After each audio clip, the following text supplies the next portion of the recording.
Hey everybody, my name is Dr. Dawn Andalone. I'm a women's health physical therapist with level 4, and I wanted to come on to tell you about a common question that I got asked probably like 4 times in the last 2 weeks.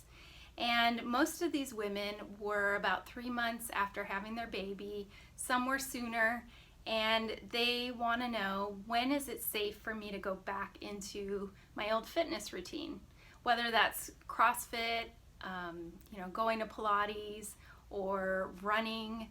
A lot of these women are feeling like, and I felt the same way, I had a 9-pound baby, is that their core muscles feel like jello now. They're not sure if their pelvic floor muscles have gone back to the way they were before, and maybe they're having some bladder leakage problems when they cough, sneeze, or jump, or they're just concerned that going back and their activity was so intense, they're not sure if their body is ready.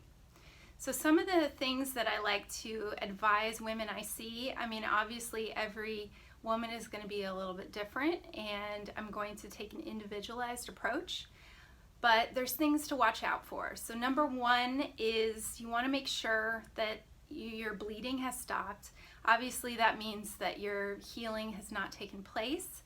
And if you had a C-section, especially waiting till at least 6 weeks after having the baby. Another thing is staying hydrated. You want to make sure you're getting enough fluids, especially if you're breastfeeding.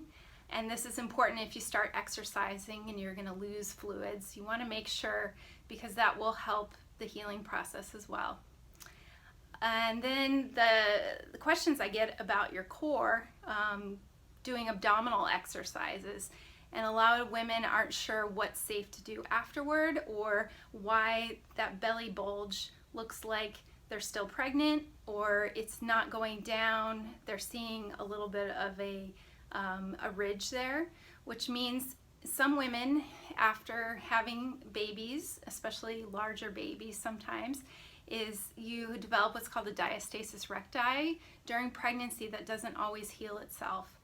So working on exercises with a lot of twisting or crunching or a lot of planks, those exercises can actually be detrimental to someone that has diastasis recti. So consulting with a women's health physical therapist to give you the right guidance, the right type of exercises to do, is going to be really helpful.